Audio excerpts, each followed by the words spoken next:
Napamahal sa Eh, ang dami na kasing sasakyan, eh, hindi na paano. Kaya kailangan na nilang bitawan.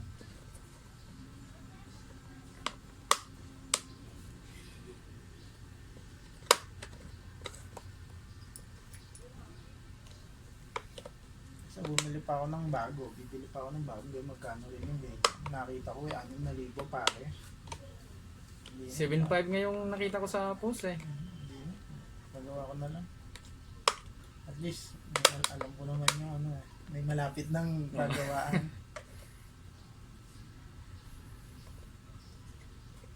Sa mga head unit, nagawa din kayo? Hindi sir. Ay, hindi. Puro gauge lang. Mm.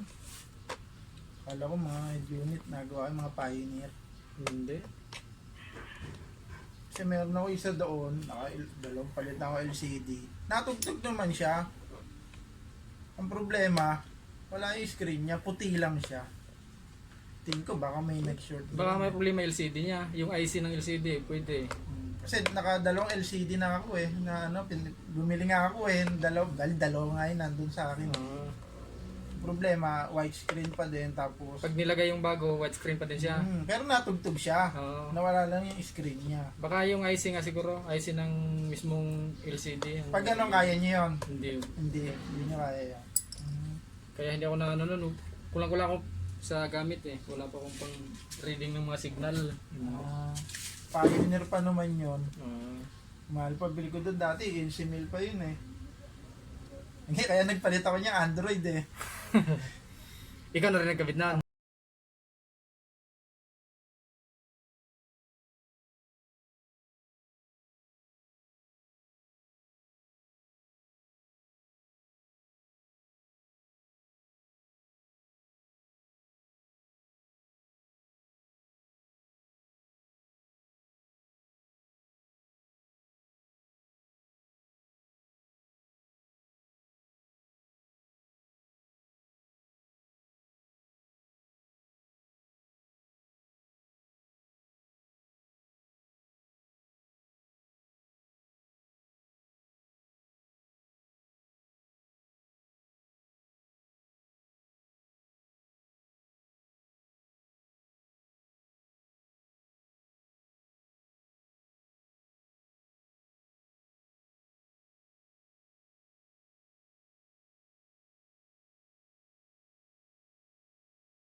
Kaya ano eh.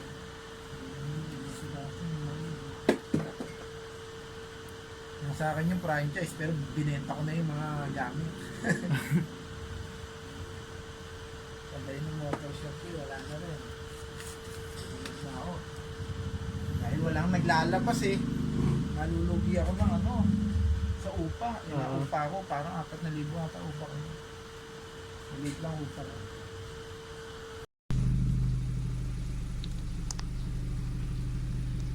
Yan, ayos pa rin yung mga sir, yung ano, yung panel gauge ni sir. Ayos pa rin naman. Kanina kasi dumating si sir, ayos din eh. Kaya napapunta si sir sa akin kasi nagluloko nga raw yan. Pag minsan nagba-black out yung lower gauge ni sir, tapos nadadama yung sa taas, pati aircon nawawala. Kaya napapunta si sir sa akin para ipagawa. Ayan, sabi ko kay sir, obserbahan na lang niya kasi maayos din siya kanina nung dumating eh. Ngayon ayos din siya ulit. Kaya obserbahan na lang ni sir. Yan. Ang ginawa ko dyan yung lower gauge lang mga sir.